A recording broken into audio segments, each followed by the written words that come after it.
ஒரு சங்கம் தொடங்குவது என்பது எப்பயுமே நமக்கான பாதுகாப்பு. அது நம்ம எல்லாரையும் ஒன்று சேர்க்குது. சில சினிமா தியேட்டர் கொஞ்சம் சீக்கிரமே போயிட்டா இந்த கதவு திறக்கும்போது கிளைமேக்ஸ் நீங்கள் எட்டி பார்த்துட்டு இருப்போம். அந்த மாதிரி பொறியாளரை பொறுத்த வரைக்கும் நீங்கள் எல்லாருமே காலையில் வந்தீங்கன்னா ராத்திரி வரைக்கும் ஏதாவது ஒரு ஷோ இங்கே இருந்துக்கிட்டே இருக்கும்.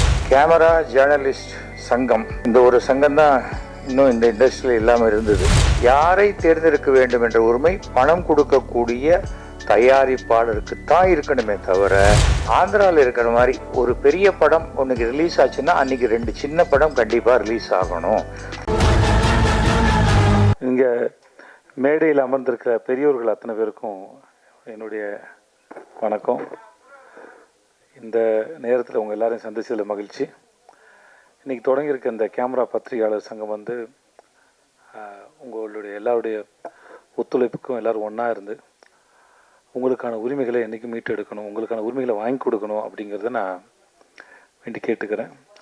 ஒரு சங்கம் தொடங்குவது என்பது எப்பயுமே நமக்கான பாதுகாப்பு. அது நம்ம எல்லாரையும் ஒன்று சேர்க்குது.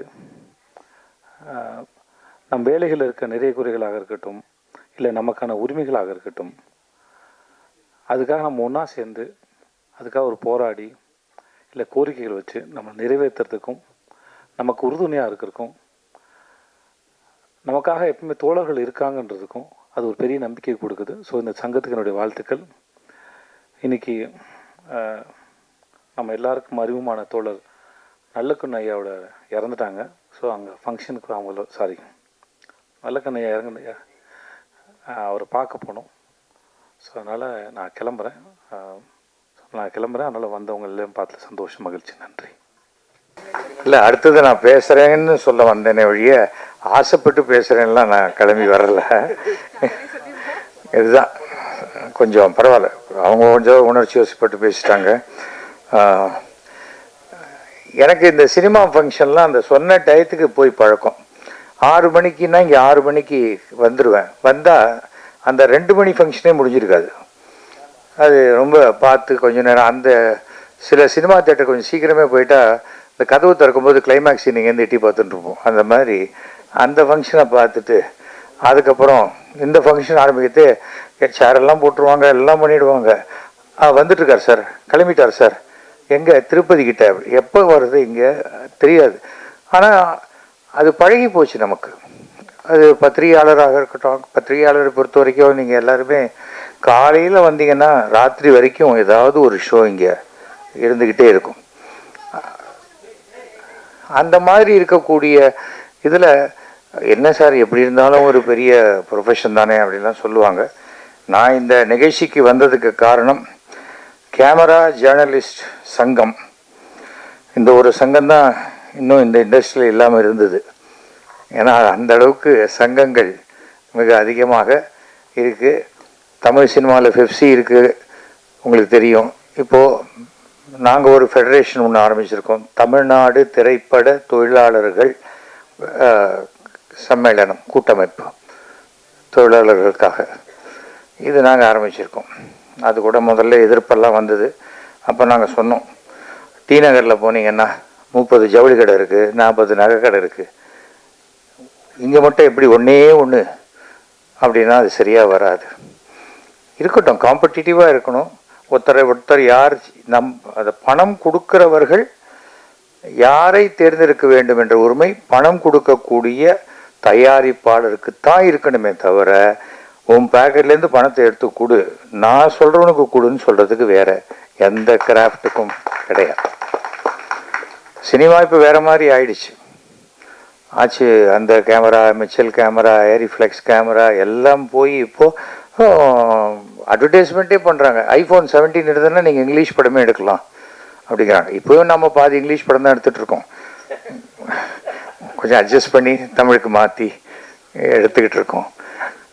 நான் வந்ததுக்கு காரணம், நான் நாரதருங்கிற ஒரு பத்திரிகை ஆரம்பத்தில் நான் நடத்தினேன். ஒரு 1.5 வருஷம் நான் அதில் ஆசிரியராக இருந்தேன். அதற்கு பிறகு இப்போ ஒரு 3 வருஷம் முன்னாடி சோழின்னு ஒரு பத்திரிகை ஆரம்பித்தேன். அப்போது தினமலர் ஆசிரியர் என்னை கூப்பிட்டு சொன்னார், இந்த சோழி நடத்தினா என்ன வரும் அப்படின்னு எதிர்பார்க்குறேன்னார். நீங்கள் சொல்லுங்கள், என்ன உனக்கு வருஷத்துக்கு 2 கோடி ரூபா நஷ்டம் வரும் அப்படின்னார். சரி அவருடைய அறிவுரையை கேட்டு அதை மட்டும் ஒரு டிஜிட்டல் மேகசின் மாதிரி அப்படியே ரன் பண்ணிட்டு விட்டுட்டேன். காரணம் என்னென்னா, சோழிங்கிறது போட்டு எதிர்காலத்தை கணிக்கக்கூடியது. அதை ஆரம்பிக்கிறவனுக்கே அந்த எதிர்காலத்தை பிரச்சனையாக இருக்குன்னு அதை நம்ம ஏன் ஆரம்பிக்கணும் அப்படின்னு தான் நான் விட்டுட்டேன். நான் திரைப்பட துறையில் முதலாக நுழைந்தது 1969 வருஷம். நிறைய பேர் பிறந்திருக்க மாட்டீங்க. இன்ஃபேக்ட் அது அப்போ நான் சவுண்ட் இன்ஜினியராக நம் நாடு ஒளிச்சித்திரத்தை ரேடியோ சிலோனுக்கு ஒளிபரப்பு பண்ணேன். அதுக்கு அடுத்த படம் வசந்த மாளிகை. அதுக்கப்புறம் 275 ஒளிச்சித்திரங்கள் நான் ரேடியோ சிலோனுக்கு பண்ணியிருக்கேன். அது தமிழ், தெலுங்கு, கன்னடம், மலையாளம். அப்புறம் முதலாக வர்த்தக ஒலிபரப்பில் ஆல் இண்டியா ரேடியோவில் முதல் விளம்பரம், ரேடியோ விளம்பரம் நான் தான் பண்ணேன். கண்டினியூஸாக 4 வருஷம் all India best radio programme producer award வாங்கியிருக்கேன். இது ஒரு பக்கம். ஆனால் 1970 முதலாக ஒரு ஸ்டில் ஃபோட்டோகிராஃபராக நான் என்னுடைய கரியரை ஸ்டார்ட் பண்ணேன். அது மோகம்ங்கிற மலையாள படம். அது யூசர் டிக்கெட் படம். அந்த மலையாள படம்னு நீங்கள் வேறு மாதிரி பெரிய ஜாலியாக ஃபோட்டோ எடுத்துருப்போம் அப்படிலாம் நினைக்க வேண்டியதில்லை. அது அப்படி முகங்கள், அப்புறம் என் நண்பன் கமலஹாசன் அவர்கள் நடித்த வயநாடன் தம்பான். அது அது கூட நம்ம சித்ரா லக்ஷ்மண் தமிழில் இது டப் பண்ணி அதுக்குன்னு ஸ்பெஷலாக ஒரு பேர் வச்சார், கமலஹாசனின் கன்னி வேட்டை அப்படின்னு வச்சார். அது ஏன்னா அப்போல்லாம் நிறைய படம் வரும் அந்த ராஜகுமாரி தேட்டரில். அந்த படம்லாம் பார்த்திங்கன்னா இது படம் அல்ல பாடம்னு போட்டிருக்கோம். நான் கேட்பேன், தயாரிப்பாளருக்கா இல்லை பார்க்குறவங்களுக்கா அப்படிம்பேன். அது கூட அன்றைக்கி ஒரு விஷயத்தை கேள்விப்பட்டேன். அதாவது எடுத்ததை பார்க்குறவங்க அழுதாக்க அது டிவி சீரியலாம், எடுத்தவனே பார்த்துட்டு அழுதா அதுதான் சினிமாவும். ஏன்னா இன்றைக்கி தயாரிப்பாளர் நிலைமை இன்றைக்கி அப்படி தான் இருக்குது பல விஷயத்தில். ஆனால் அதையெல்லாம் தாண்டி இன்றைக்கும் வருஷத்துக்கு சுமார் 300 படங்கள் வருது. இன்றைக்கி புதுசாக தயாரிப்பாளர் சங்கத்தில் புதிய ஒரு அடுத்த நியூ குரூப் வந்திருக்காங்க. அவர்கள் கண்டிப்பாக தமிழ்குமரன் என்னுடைய நல்ல நண்பர் தான். அவர் தலைமையில் வந்திருக்கிறதுனால ஆந்திராவில் இருக்கிற மாதிரி ஒரு பெரிய படம் ஒன்றுக்கு ரிலீஸ் ஆச்சுன்னா அன்றைக்கி 2 சின்ன படம் கண்டிப்பாக ரிலீஸ் ஆகணும் அப்படிங்கிற மாதிரி ஒரு வரணும். ஒரு அங்கே ஃபுல்லாச்சா சரி இந்த படம் பார்க்கலாம் அப்படின்னு அதுக்கு வாய்ப்பே கொடுக்காத இருக்கும்போது பல படங்கள் 100 தியேட்டர் கஷ்டப்பட்டு பணம் கட்டி போட்டால் கூட ஃபஸ்ட் ஷோலேயே ஆள் இல்லைன்னு தூக்கிடுறாங்க. நான் காலேஜ் படிக்கும்போது சென்ட்ரல் பாலிடெக்னிக் படிக்கும்போது ஈராஸ் தியேட்டரில் படம் பார்க்க போவோம். நாங்கள் 5 பேர் மட்டும் போவோம். அப்படி பார்ப்போம். பார்த்துட்டு நேரம் அப்படி கொஞ்சம் சிரிச்சுக்கிட்டே போய் மெயின் ஆஃப் பண்ணுறோம். ஆஃப் பண்ணிட்டு கரண்ட் இல்லை தம்பி நாளைக்கு வாங்கன்னு அனுப்பிச்சிடுவோம். திருவான்மியூர் தியாகராஜா நாங்கள் படம் பார்த்தா அது கல் கட்டடமாகவே மாறிச்சு. 25 பைசா தான் அப்போ டிக்கெட். அப்போ அந்த திருவான்மியூர் தியாகராஜாவில் நாங்கள் படம் பார்த்ததுக்கு என்ன பெரிய காரணம்னா, அங்கேயும் ஷோ 5 மணிக்கு விடும், எங்கள் காலேஜும் 5 மணிக்கு விடும். அதனால் வீட்டுக்கு லேட்டாக போக வேண்டிய அவசியமே கிடையாது. எதுக்காக இதெல்லாம் நான் சொல்கிறேன்னா, ஒரு அந்த சினிமா ஆர்வம் அது நிறைய. செகண்ட் இயர் காலேஜ் படிக்கும்போது international film festival, young German film ஃபெஸ்டிவல்னு 80 படம் பார்த்தேன். இந்த தேட்டர் அந்த தேட்டரும் சைக்கிளில் அங்கேயும் இங்கேயும் போய் பார்த்து உனக்கு என்ன கிடைச்சிதுன்னாங்க. 2 மாதம் டைஃபாய்டு தான் கிடைச்சிது எனக்கு. என்ன பண்ண முடியும்? ஆனால் அந்த சினிமாவுடைய ஆர்வம், நான் டெக்னீஷியனாக வரணும்னு தான் ஆசைப்பட்டேன். ஆனால் டைரக்டர் பாலச்சந்தர் நம்மளை ஒரு நடிகனாக அறிமுகப்படுத்திட்டார்.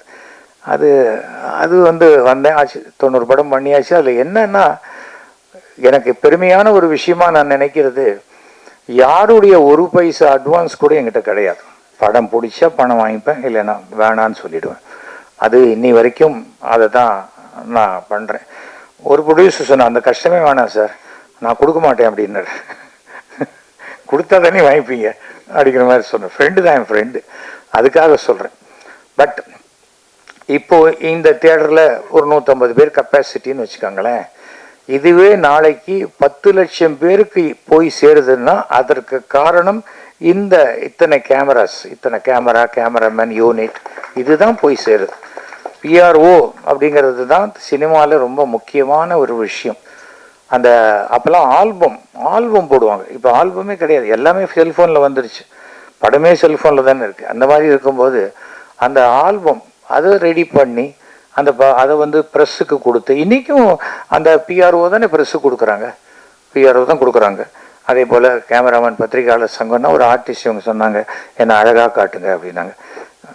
இல்லை நீங்கள் சொன்னீங்கல்ல, இல்லை அழகாக காட்டும், அழகாக தான் இருக்கீங்க, ஒன்றும் நான் வேறு ஏதாவது சொல்ல போகிறேன்னு வச்சுக்கோய். அதில் இல்லை, அழகாக இருக்கீங்க, அதில் ஒன்றும் பிரச்சனை இல்லை. அழகாக இருக்கிறவங்களையும் மோசமாக கூட காட்ட முடியும். ஆனால் ரொம்ப மோசமாக இருக்கிறவங்கள அழகாக காட்டுறது ரொம்ப கஷ்டம், அதுக்கு ரொம்ப செலவாக முடியுமாங்க.